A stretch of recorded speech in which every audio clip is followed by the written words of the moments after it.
রক্তদান মহদান, রক্তই বাঁচায় মানুষের প্রাণ, এই বার্তাকে সামনে রেখে ভারত কেশরী ডক্টর শ্যামাপ্রসাদ মুখার্জির ৭৪তম আত্মবলিদান দিবস উপলক্ষে গ্রীষ্মকালে রক্তের চাহিদা পূরণ ও অসহায় মানুষের পাশে দাঁড়ানোর উদ্দেশ্যে এক মহতী স্বেচ্ছায় রক্তদান শিবিরের আয়োজন করা হয় তেঘুরিয়ায়।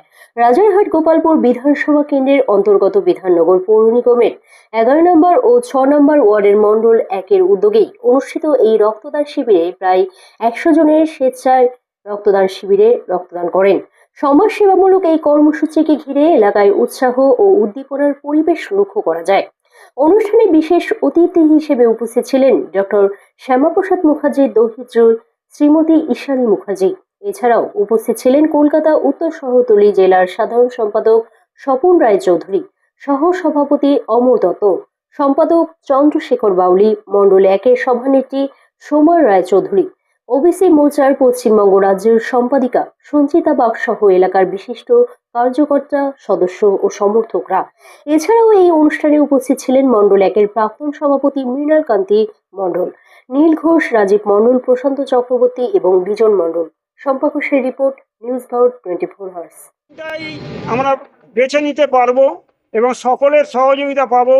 আর আমি যার পাশে বসে আছি, আমরা নিজেদেরকে গৌরবান্বিত মনে করছি। শ্যামাপ্রসাদ নিজের জীবন দিয়ে এই ভারতের ঐক্য, সংহতি, অখণ্ডতা, দেশের যে এক নিশান, এক বিধান, যে একটাই পতাকা, একটাই নিয়ম কানুন, একটাই প্রধান, যে এক দেশে দুটো প্রধানমন্ত্রী থাকবে না, এটা শ্যামাপ্রসাদ চেয়েছিলেন। এবং তার জন্যেই উনি কাশ্মীরে তৎকালীন যে প্রধানমন্ত্রী জওহরলাল নেহরুর নির্দেশ অমান্য করে কাশ্মীরে প্রবেশ করেছিলেন। ওনার জন্যই আজকে আমরা এই পশ্চিমবাংলার মতো একটা হিন্দুদের জন্য যে হোমল্যান্ড, স্বভূমি যে পেয়েছি, এবং কাশ্মীরের যে অংশ আজকে ভারতে আছে সেই অংশ পেয়েছি আমরা। পাঞ্জাবও দ্বিখণ্ডিত হয়ে পাঞ্জাবের একটা অংশ পেয়েছি। শ্যামাপ্রসাদ বলে গেছেন, শ্যামাপ্রসাদের স্বপ্ন ছিল যে অখণ্ড ভারত। সেই অখণ্ড ভারতও একদিন আমরা যারা ওনার উত্তরসূরি আছি, ওনার আদর্শে যারা আমরা বিশ্বাস করি, অনুপ্রাণিত, তারা শ্যামাপ্রসাদের বলিদানকে আমরা ব্যর্থ হতে দেব না। স্বাধীনতা বা মুক্তি পেল, আমি তো বলবো this is the third freedom movement. প্রথম যখন ইংলিশরা ছিলেন তাদেরকে বিতাড়ন করা হলো, দ্বিতীয়বার আবার মনে হয় যখন সিপিএম চলে গেল, আর তৃতীয়বার যখন তৃণমূল চলে গেল।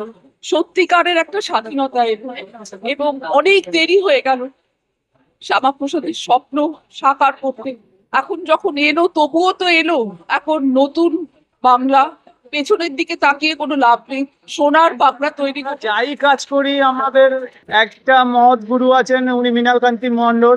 ৬ এবং ১১ আমাদের সবসময় জয়েন্টও করেছেন, উনি এগোতে শিখিয়েছেন এবং মানুষের পাশে দাঁড়াতে শিখিয়েছেন।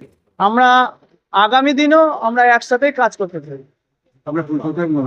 আমি হচ্ছে সঞ্জিত পাল, এই ১১ নম্বর ওয়ার্ডে ৩৩ নম্বর পার্টে বুথ সভাপতি।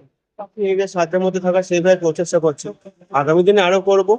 তবে এখন এই প্রচেষ্টাকে, এই যে অনুষ্ঠানটা আয়োজন হয়েছে, আপ্রাণ চেষ্টা করছি সাফল্যমণ্ডিত করা, সাধারণ মানুষের সুবিধার্থে। এবং এই যে এখন যে রক্তের আকাল পড়েছে, সেই জন্যই আকালটা মেটানোর জন্য অনুষ্ঠানটা করা। আমরা চেষ্টা করছি সামনে আরো অনুষ্ঠান করতে, এবং সর্বপ্রথম যেটা যে মৃণাল কান্তি মণ্ডলের উদ্যোগে ওনার পথ প্রদর্শক হয়ে আমরা থাকতে চাই। উনি যে পথটা দেখাচ্ছেন, এই অনুষ্ঠানটা সম্পূর্ণভাবে ওনার মস্তিষ্ক প্রসূত। উনি চেয়েছিলেন যে এই অনুষ্ঠানটা এই দিন আগে হোক, তাই জন্য আমরা আজকে ওনার সঙ্গে চেষ্টা করে, ওনার সঙ্গে যতটা পারছি সহায়তা করে এগিয়ে যাচ্ছি। শ্যামাপ্রসাদ মুখার্জি কে ছিলেন, শ্যামাপ্রসাদ মুখার্জির এই বাংলার জন্য কি অবদান সেটা জানে না। সেইটাকে জানার জন্য বর্তমান সরকার চিন্তা ভাবনা করছে যে আগামী পাঠ্যক্রম থেকেই শ্যামাপ্রসাদ মুখার্জির জীবনী বাংলা পাঠ্যপুস্তকে ঢোকানো হবে।